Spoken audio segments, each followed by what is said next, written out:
Magandang araw sa inyong lahat. Ito ang ating channel na Eat Project at samahan nyo ako ngayon habang sinusuong natin ang makulay at minsang magulong kalsada ng Maynila. Habang pinapakita ko sa inyo ang mag-iksina ng araw-araw sa ating pagmumotorbike, commuting sa lungsod.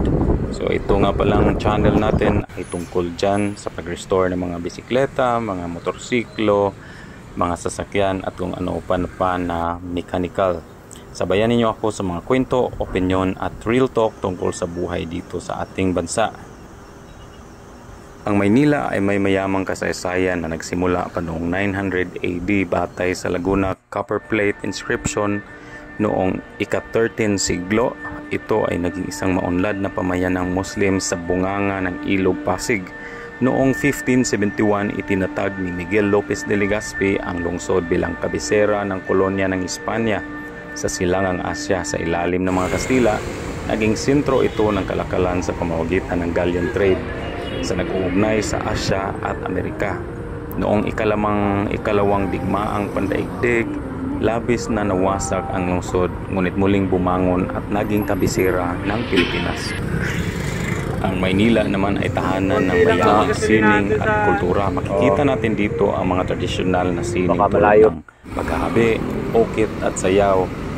Ang mga institusyon tulad ng Jose de Vergas Museum at Cultural Center of the Philippines ay nagpapakita ng mga likhang sining ng mga Pilipinong artista. Sa mga kalye makikita ang mga mural at street art na nagpapahayag ng kasaysayan at ang daming mga milenyo. Ang trapiko sa Maynila ay isa sa mga pinapangunahing suliranin ng lungsod. Ayon sa mga eksperto, ang pagdagdag ng mga kalsada ay pansamantalang solusyon lamang dahil mas maraming sasakyan ang pumapasok sa lungsod. Ang tunay na solusyon ay ang pagpapabuti ng pampublikang transportasyon, integrasyon ng mga rail system at desentralisasyon ng mga negosyo upang hindi magsiksikan sa isang lugar lamang katulad ng Manila. Sa pagpatuloy ng ating paglalakbay, babalikan natin ang marami pang solusyon mamaya.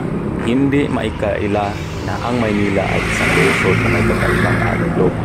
Sa gitna at ingay at trapiko, meron pa rin mga tanawin na kapukaw ng ganda. Ang mga lumang simbahan, kulay na pamilihan, at mga lumang bahay na tila may kwento. Pero kasabay nito, kita rin ang mga tambak ng basura, ang mga kaling lubak-lubak, at ang walang katapusang pila ng sasakyan. Habang umaandar tayo sa motor ngayong araw, mapapansin ninyo ang iba't ibang mukha ng Maynila. Mula sa mga nagtitinda ng taho, isaw at balot, hanggang sa mga high-rise na condominiums na tila sinasalamin ang pag-angat at agwat ng lipunan. Ang trapiko sa Maynila minsan parang serye, walang katapusan. Araw-araw, milyon-milyong motorista at commuters ang naghihintay, nagmamaneho at nagbibilis sa gitna ng usok, init at busina. Hindi lang ito basta inconvenience, ito ay oras na nawawala sa pamilya, nawawala sa trabaho at personal rin na oras. At kapag nagpapatupad ng bagong polisiya katulad ng No Contact Apprehension Program o NCAP, maganda sana sa prinsipyo. Pero may mga tanong. Paano kung mali ang plate number na naka-capture? Paano kung walang due process? Marami na akong nakakausap na mga riders at mga drivers na napagkamalan o mali ang fine. Kaya kahit magandang layunin ito, ang implementasyon ay dapat talagang maingat at patat. Habang tumatakbo tayo sa kahabaan ng EDSA, Quiapo o Taft Avenue, hindi mawawala ang mga simpleng kwento ng karaniwang tao. Mga nagmamaneho ng jeep, pedicab, tricycle, may mga driver na kahit hirap sa biyahe, ngiti pa rin ang hatid. May mga delivery rider na kahit anong init at ulan, tuloy pa rin para sa pamilya. Pero may mga eksena ring nakakagalit. Yung mga motorista na nag-overtake, na parang sila lang ang may karapatan sa kalsada. O yung mga nagpa-park kung saan bawal. Nagiging sanhi tuloy ng pagsikip ng daan. Lahat tayo may responsibilidad para sa kaayusan, pero minsan nagkanya-kanya. Yun naman talaga ang problema. Ang trapiko sa Maynila hindi lang usapin ng kalsada. Ito rin ay salamin ng lipunan. Sa gitna ng traffic, makikita natin ang disparity. Yung mga naka-sports car na may sariling driver at yung mga ordinaryong manggagawa na nakakasakay sa motor o sa mga jeepney. Habang tayo ay naglalakbay, mapansin ninyo rin ang mga informal settlers sa tabi ng highway at mga bagong gusali na itinatayo sa likod nila. Ito ang realidad. Isang Maynilang puno ng kontradiksyon. Isang lungsod na may mayamang kasaysayan, pero sabay nito may kasalukuyang hamon ng kahirapan, overpopulation at urban planning na tila kulang sa force. Pag-usapan natin ang NCAP o No Contact Apprehension Program. Ito ay naglalayong hulihin ang mga traffic violators gamit ang CCTV at technology. Maganda sana ito kasi less corruption at di na kailangan ng huli sa kalsada. Pero paano kung wala kang access sa online portal para magreklamo? Paano kung mali ang kuha ng kamera? Dito lumalabas ang hamon. Ang teknolohiya ay dapat pantay accessible para sa lahat. Hindi lang sa may kaya o sa may internet access. At sa gitna ng lahat, may mga tanong pa rin. Bakit tila hindi nauubos ang problema sa trapiko? Bakit parang walang long-term solusyon? Ang sagot ay hindi simple. Pero ito ay kombinasyon ng kulang na urban planning, kakulangan sa public transport system, at minsan kakulangan talaga ito sa disiplina ng bawat tao. Para sa maraming Pinoy, ang araw-araw na biyahe ay hindi lang simpleng pagpunta sa trabaho. Ito ay laban. Laban sa init, laban sa ulan, sa gutom, at sa pagod. Pero sa kabila nito, makikita natin ang resilience na taglay ng bawat isa. Makikita mo yan sa mga taong kahit paghapon sa kalsada, nagagawa pa rin ngumiti, nagagawa pa rin magbiro at kumapit sa pag-asang bukas ay may magiging magaan pa ito. Habang patuloy ang biyahe natin ngayong araw, mapapansin ninyo na sa likod ng lahat ng ingay at abala, may mga tahimik na sandali. Yung biglang maluwag ang kalsada, yung makikita mo ang sunset sa likod ng daan, o yung may maramdaman mo na kahit papaano parte ka ng buhay na ito. Ang kalsada ay parang buhay, hindi laging diretso, minsan liko-liko, minsan puno ng mga humps, lubak-lubak at stoplights. Pero sa dulo ng lahat ay may patutunguhan tayo, basta't magpursige at magtiwala. Ngayon, suriin naman natin ang mga posibleng solusyon nitong mga kahirapan at mga isyu ng ating lipunan at saka ng ating trapiko. Number 1, desentralisasyon. Ito ay ang pagbibigay ng insentibo sa mga negosyo na lumipat sa labas ng Maynila upang mabawasan ang siksikan. Number 2, pampublikong transportasyon. Ito ay ang pagpapabuti at integrasyon ng mga rail system upang mas maraming tao ang gumamit nito. Katulad ng mga tren, yung PNR, MRT at LRT. Number 3, urban planning. Ito ay ang pagpaplano ng mga lungsod na may sapat na espasyo para sa mga pedestrian, para sa mga bisikleta at pampublikong sasakyan. Number 4, edukasyon at disiplina. Ito talaga ang pinakauna dapat sa lahat at sa list natin. Ito ay ang pagtuturo sa mga mamamayan ng tamang asal sa kalsada at pagsunod sa batas trapiko. Number 5, teknolohiya. Ito ay ang paggamit ng mga bagong teknolohiya tulad ng traffic monitoring systems upang mas mapabuti ang daloy ng trapiko. Tulad ngayon na ginagamit na ito sa NOCAP. Ngunit yun nga, marami tayong mga question at posible na issue dahil nalilimit ang mga. Ngayon tingnan natin sa kabila ng mga suliranin. Ang Maynila ay nananatiling puso ng Pilipinas. Ang kasaysayan, arkitektura at sining nito ay patunay ng katatagan at pagmamalikhain ng mga Pilipino. Habang tayo'y naglalakbay sa mga kalsada nito, naway magsilbing paalala ang bawat eksena ng ating kayahang magbago at umunlad. Ang pagbabago ay nagsisimula sa bawat isa sa atin. Sama-sama nating itaguyod ang isang mas maayos at makataong Maynila. Habang tayo'y naglalakbay sa mga kalsada ng Manila, mapapansin natin ang halo-halong arkitektura at istruktura na sumasailalim sa kasaysayan ng lungsod. Noong panahon ng mga Kastila, itinayo ang Intramuros bilang sentro ng pamahalaan at relihiyon na may gridiron na plano na naging modelo para sa iba't ibang bayan ng Pilipinas. Sa pagdating naman ng mga Amerikano, ipinakilala ni Daniel Burnham ang City Beautiful. Ito ay movement noong 1905 na naglalayong lumikha ng mga malawak na lansangan ng mga parke at monumento upang mapaganda ang lungsod at mapabuti ang pamumuhay ng mga mamayang Pilipino. Subalit sa paglipas ng panahon, ang mabilis na urbanisasyon at kakulangan sa maayos na pagpaplano ay nagdulot ng mga suliranin tulad ng siksikan, kakulangan sa espasyo at hindi pantay na distribusyon ng mga pasilidad. Ang mga proyektong katulad ng NLEX, NLEX, or SLEX, ISLEX na connector road ay layuning maibsan ang mga trapiko sa EDSA at magbigay ng alternatibong ruta para sa motorista.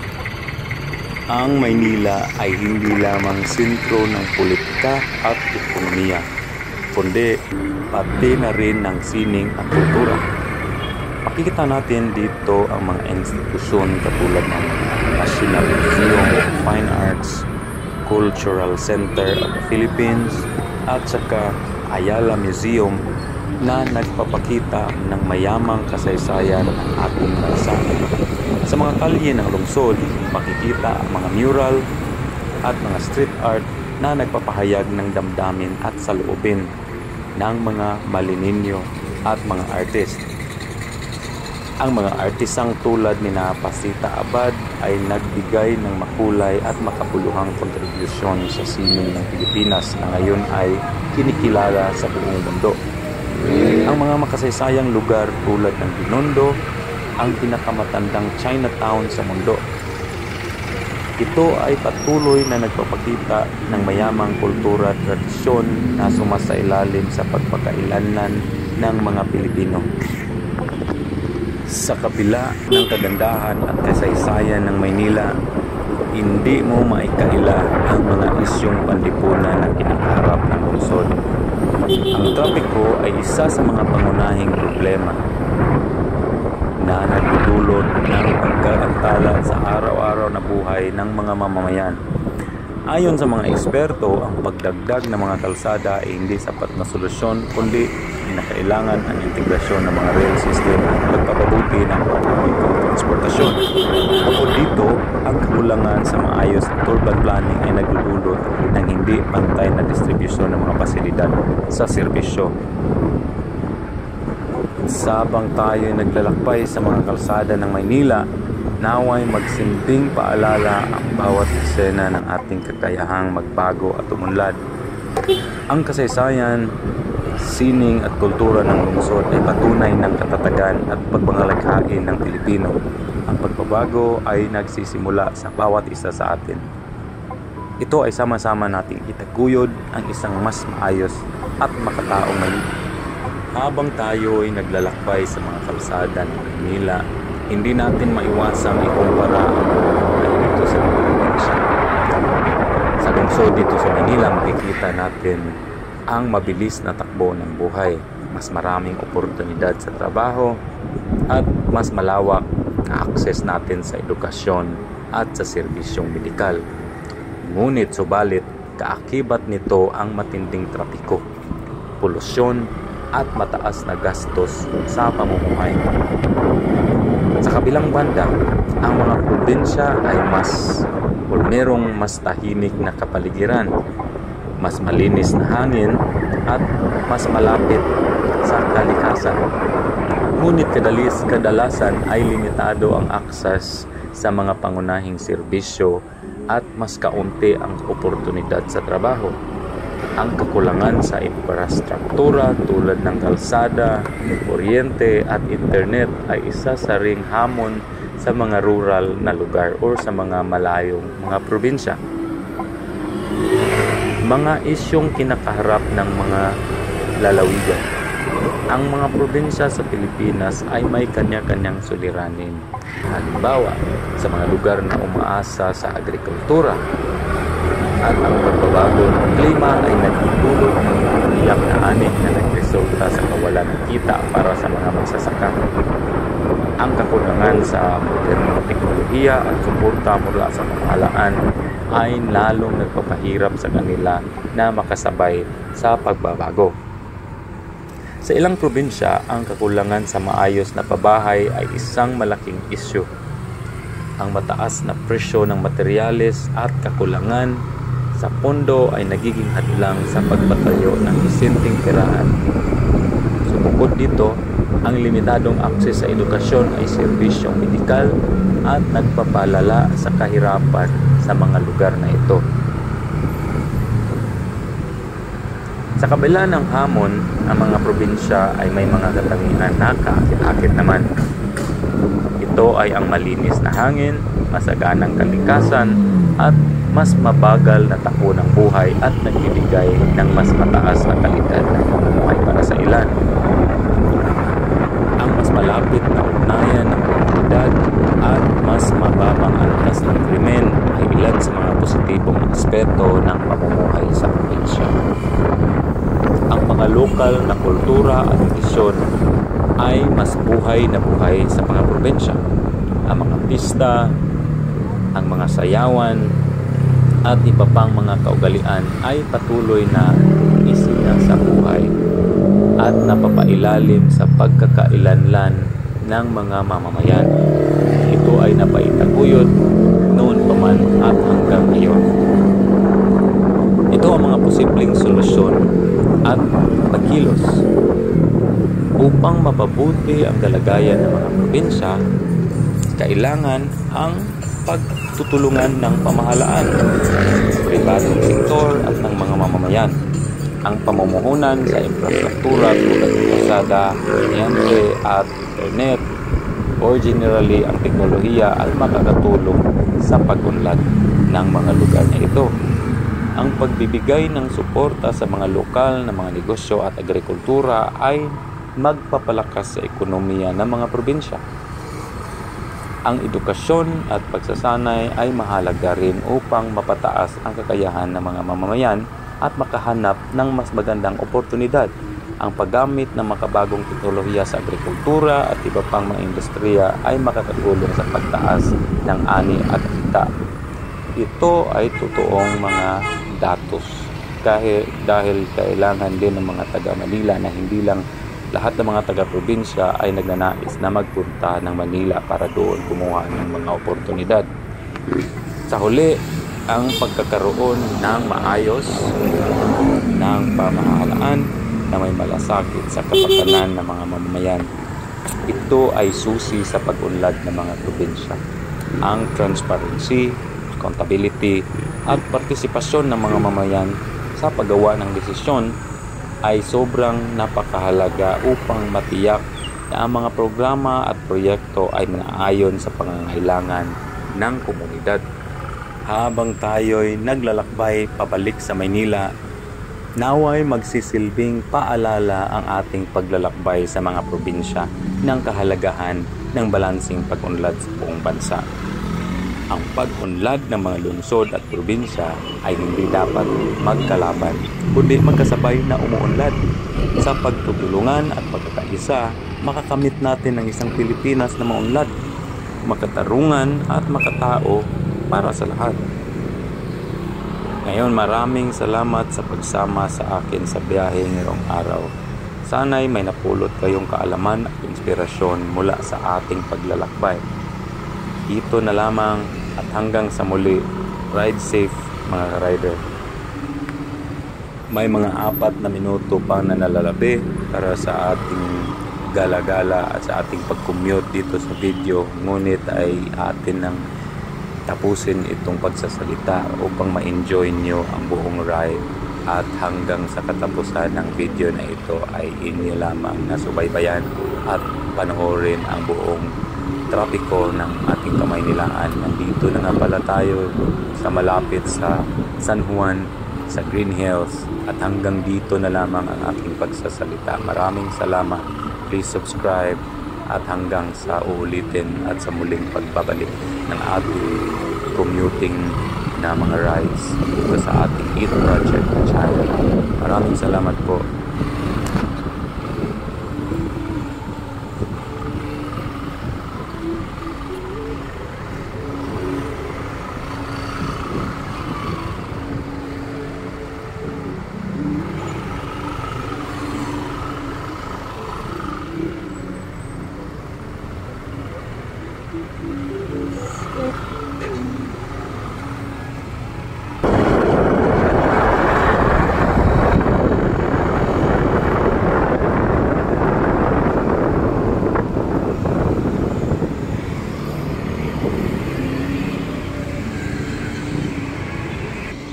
Oh.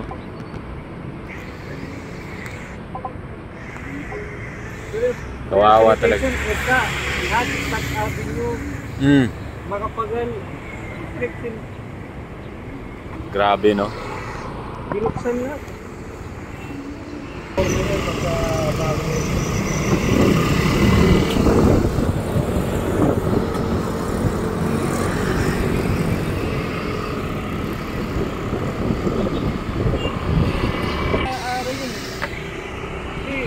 Kahit na ilang beses lang huliin, may pera sila eh. Oo nga. Yung palaging nandun sa kalsada, yun naman ang palaging naapektuhan yan. Kasi majority naman ng mga nasa kalsada, mga below minimum, di ba? So, yun ang palaging na nila. Dami, kahit sabihin mong kumikita kami sa libisa natin, nag-1,000 yung puhunan namin yan bago namin makuha yun. Diba? Tapos yung mga motor, mostly mga pa yan, hulugan pa. Hindi pa buong di ba? Majority ng mga nagdadrive. Yung mga iba nga motor renta eh. Oh, motor rental pa. May motor ka, parang re-renta mo pero sa'yo na. Pero may rent to own. May dagdag yun. Oo. Left side kayo? Left side, oo. Saan kayo yun? Parang